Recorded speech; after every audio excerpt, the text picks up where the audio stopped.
ତରକାରୀ ହେଇଗଲାଣି କି? ହଁ ହେଇଯିବ 10-15 ମିନିଟ୍ ରେଡି ହେଇଯିବ। କଣ କରୁଛୁ ଏଟା ଛେଞ୍ଚଡ଼ା? ମାଛ ସନ୍ଧ୍ୟାବେଳେ ଏଟା କରିବା। କଣ ହେଇଛି? ମାଛ ମୁଣ୍ଡର ଗୋଟେ ଛେଞ୍ଚଡ଼ା କରିବା। ମାଛ ମୁଣ୍ଡର ଛେଞ୍ଚଡ଼ା। ଏଟା କଣ ପକେଇଛୁ? ପରିବା ତ ବହୁତ ପ୍ରକାର ପଡିଛି କିନ୍ତୁ ପରିବା କଣ ଆଳୁ ପୁଇଖଡ଼ା ବିଲାତି ଅମୃତଭଣ୍ଡା ବାଇଗଣ ଆଉ ମାଛ ମୁଣ୍ଡ। ଆଚ୍ଛା ତାହେଲେ ଆଜି ମାଛ ମୁଣ୍ଡରେ ପଡ଼ିଛି ପୁଇ ଆଳୁ ଆଉ କଣ ବାଇଗଣ ଅମୃତଭଣ୍ଡା ଛେଞ୍ଚଡ଼ା ହେଉଛି ଆଉ।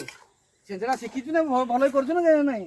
ଏଇଟା ଆମର ବାପ ଘରୁ ଶିଖିକି ଆସିଥିଲି ତମେ ଆମେ ଖାଇଦେବୁ କେମିତି ଲାଗୁଛି। ବାପ ଘରୁ ଶିଖି ଆସୁ ଯେ ରୋଷେଇ ଠିକ୍ କରି ଜାଣିବା ଦରକାର ନା ଆଉ। ଖାଲି ବାପ ଘରୁ ଶିଖି ଯଦି ଭଲ ନହେଲେ ବାପ ଘରେ ନେଇ ଖାଇବୁ।